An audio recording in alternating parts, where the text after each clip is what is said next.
kids, I hope you all are fine. Today we are going to start chapter. So read and enjoy.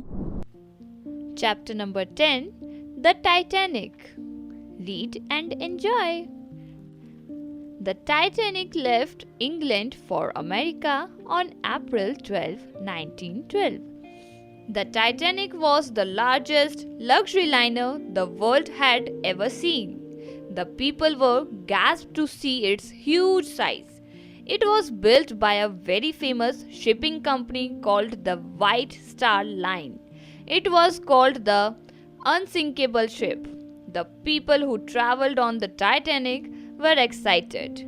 Some of them were playing games, some were walking on the deck, and some were just standing and staring out of the never-ending blue sea. It was believed that the Titanic would reach America much faster than any other ship. On the way, the ship had to sail across a very cold sea. There were many icebergs in the sea. Sailors have to be very careful about the icebergs because they can cause holes in the ships. The icebergs are sometimes very big in size. They may not be much above the water but are much bigger below it. So, the sailors have to be more careful. The Titanic sailed for 2 days without any problem. But on April 14, tragedy struck the ship. The Titanic had hit an iceberg. The time was around 11:45 in the night. All the passengers were getting ready to sleep when they felt the ship shaking.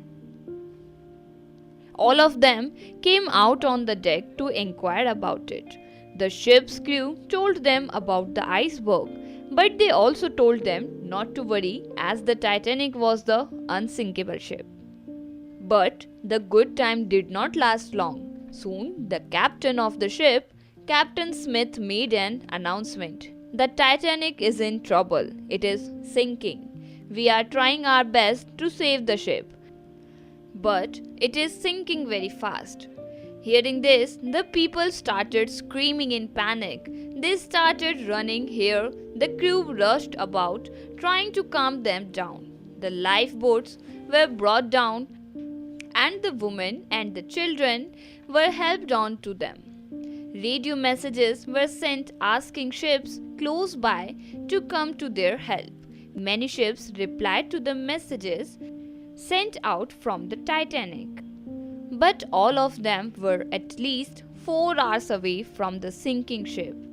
The Carpathia, a ship much smaller than the Titanic, also got the message. It was sailing about 58 miles away at that time. The captain of Carpathia decided to do his best to reach the Titanic. He told his crew, "Sail as fast as possible to the Titanic." The Carpathia was going at full speed. Exactly 3 hours later, the Carpathia reached the exact position given by the radio operator of the Titanic. But there was nothing to be seen. No ship, no lights, no lifeboats, nothing. The unsinkable ship had sunk. Then the Carpathia stopped there. The crew looked hard to spot some clues, some wreckage or even some survivors in the water. Soon, one of the lifeboats was seen. During the next few hours, all the lifeboats and their passengers were brought aboard the Carpathia. In all, 703 people were saved, but about 1,503 people had died in the terrible tragedy. Then the Carpathia, along with the survivors, continued on the journey. I hope you enjoyed this chapter. We will meet in the next chapter. Thank you so much.